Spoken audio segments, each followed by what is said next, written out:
Hi, today we're going to be talking about things on the line. You know, they always say when your job's on the line or something's on the line. People put a lot of weight into doing stuff in a straight way, straight stuff, neat and tidy. And that's all very good.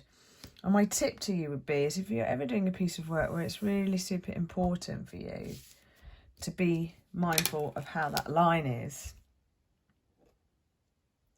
you can draw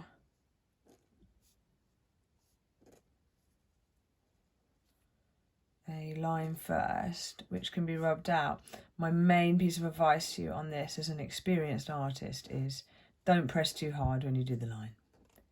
Then it makes it really easy to rub it out afterwards, okay? However, my advice to you today for having a play is to try 3 different things. First of all, don't need this.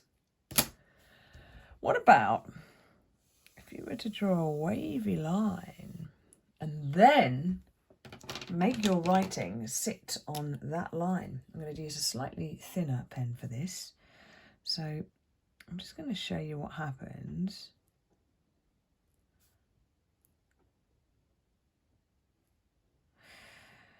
The thing is, we tend to do things based on efficiency, experience, time we've got, and just what's the shortest route from A to B. The shortest route from A to B isn't a wavy line. It's a straight line, which is why we probably write that way. But if you get a wavy line, whoa, and then you rub it out afterwards, you can see from where you are now and think about ways that you could use that and ways that you can just jazz something up. I mean, you can start to think about things that you'll put underneath it.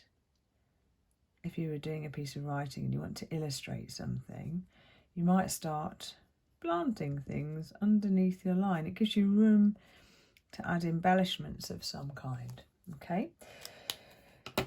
You probably wondered why I got a lid here. I think you've probably worked it out by now. Let's see what happens if we draw around this lid here. Not the straightest line ever, but it doesn't matter. And I'm going to go even thinner with my pen.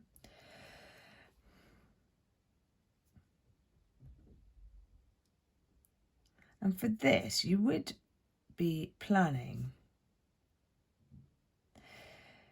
to turn the paper around as you do it. Now, you've probably spotted I'm writing the right way up, with the writing facing into the centre of the pen, okay? Which can be interesting. And I would always say use as your guide the top of the letters, not the top of the L, but the top of the letters. However, you can flip that, okay?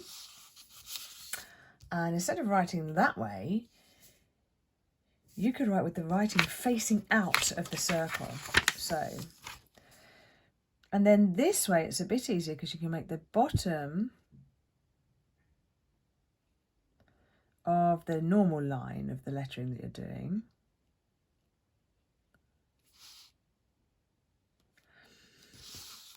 that can sit on the pencil line.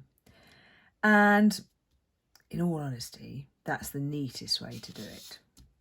But we're not talking about neatness, we're talking about creativity. So you have to decide what you like better, okay? So, and then that way, suddenly, people can start to read something around what you've done. My final suggestion to you today is to write around the edge of the paper that you're using. Now, the only tricky part about this is the limits of your imagination and obviously the corners. So I'm going to give you a strategy for that. So, again, I'd actually prefer to do a line. If I really need it to be neat, I'll draw a line probably freehand because that's the way I'll roll. And I would apply what we did just now here to that and turn the paper in such a way that I don't just write with along the top of it, but I write with it facing outwards. So, and then I use the bottom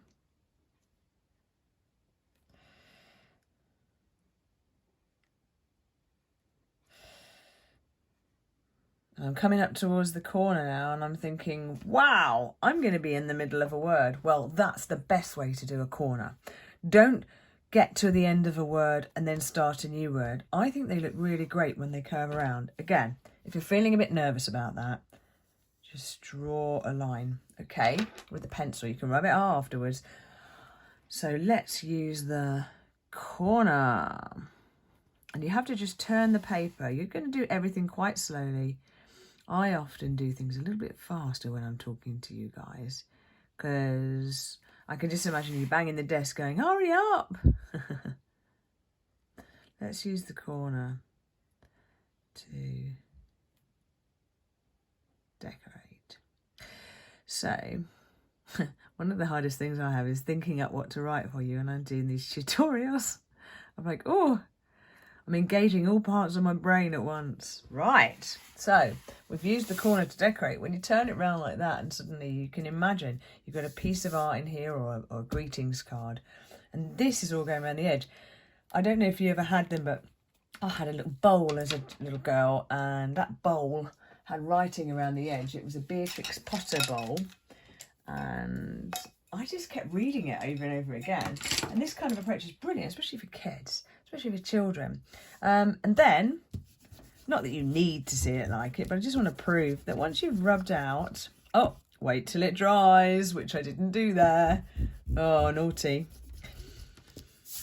Always wait for your ink to dry. Huh. If you're not in a rush and it's not something you've got to deliver immediately to show someone because of some really urgent reason, rubbing it out tomorrow is a better idea. So all those lines are now gone. Wow. And apart from this, you know what I'm going to do? I'm going to cover it up with a pen. I'm going to cover it up with a little drawing here. Whee! Why not? Because you don't have to say to someone, oh, I went wrong on that bit. Oh, no, don't look at that. Well, just cover it up. There you go. Right, there's another idea for you. You can do this kind of thing here if you want to. But frankly, I'd like to see you have a go at this because I think it's brilliant. Imagine all the embellishments you can put in here. Imagine just a card, a simple card or a simple tag that you've written and it's in the shape. And there's so many other shapes you can do as well. You know, just draw them first. And hopefully that'll give you some inspiration. I'd love to see your pictures and see how you're getting on. Do let me know. Maybe message me if you're not feeling confident enough to put it on the post. And I'll see you soon.